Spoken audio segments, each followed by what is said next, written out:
Айыл чарба жөнүндө сөз кылдык. Бул маселе ушул жарлыкта көтөрүлгөн. Азыркы товарлардын коопсуздук маселеси кандай болот? Бизде ушул запастар барбы? Күндөн күн сайын баалар көтөрүлүп атат.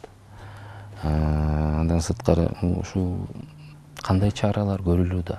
Мени да кооптондуруп турган эң чоң көйгөйлүү маселелердин бири ушул азык-түлүк маселеси, ушул коопсуздук. Анткени адамга эң керек бул биринчи азык-түлүк, дары-дармек, кийим-кечек, анан ошо тынч жашоо да. Ошон үчүн мен ушул кызматка келгенден баштап эле ушуга катуу бел байлап атабыз. Тилекке каршы ушул бүт кымбаттоолор биздин убакка туш келди.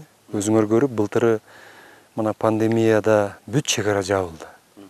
Кытай менен дагы биз тилекке каршы жаап алып турбуз башынан эле. Андан сырткары бүт транспорттук байланыштар дагы бир топ эсе азайды. Учактар болсо былтыры даже токтогонго чейин барды да. Ушунун баары ушул азык-түлүк коопсуздугуна да таасир этти. Андан сырткары былтыркы жылы күйүүчү майлоочу май, нефти продуктлары, нефти негизинен былтыры мурдагы жылдар аябай түштү эле, сырой нефти. Быйыл тилекке каршы абдан өсө баштады. Биздин өзүбүздө өтө аз нефти чыгат. Биз импорт алган мамлекетпиз. Ошон үчүн ушул дагы таасир этип атат. Түшүмдү себүүдө, оруп жыйноодо өзүңөр билесиңер, бул күйүүчү майлоочу май эң чоң ролду ойнойт. Ошол кымбаттаса бардык азык-түлүк, курулуш материал, кийим-кечекке чейин сөзсүз бул таасирин берет да. Андан сырткары ушул азык-түлүктүн дагы бир кымбатташынын бир себеби, мен ойлойм, бул дүйнө жүзүндө эле ушул азык-түлүккө болгон мындай айтканда спрос чоңойду да. Адамдарда ушул бир өзүнчө баалуулук болуп калды. Азык-түлүккө болгон спрос, ошого болгон көз карандылык. Анткени адамдар өзүңөр көрүп, былтыры пандемияда практически көп иштебей үйдө отуруп калды. Тамак аш көп желине баштады. Өндүрүш азайды. Ошол да себеп болду. Анын үстүнө кошумча мына кургакчылык дагы быйыл. Быйыл мына бир топ өзгөчө бизге импорт менен келген, мисалы үчүн мына өсүмдүк майы, кумшекер өзүдө бар, бирок импортто келет. Ушул өсүп атат. Un, мисалы үчүн, ошолордун баары быйыл абдан өсүп кетти. Ошон үчүн мен Айыл чарба министрлигине тапшырма коюп атам. Президентибиздин да жеке көзөмөлүндө биз өзүбүз чек ара жабылып калган учурда дагы толук кандуу багала турган болушубуз керек. Сиз туура белгиледиңиз, бизде ушул запастарыбыз дагы жетиштүү болуш керек.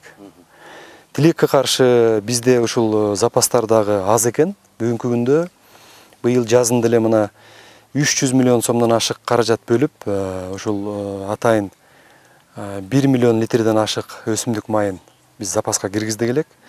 Андан сырткары 3000 тонна шекер киргиздик. Андан сырткары мына азыркы күндө 1,5 миллиард сом акча бөлдүк. Быйыл ушу кышкыга деп ушул Россиядан азыр сатып алайлык деп атабыз. Где-то бир 70 000 тоннадай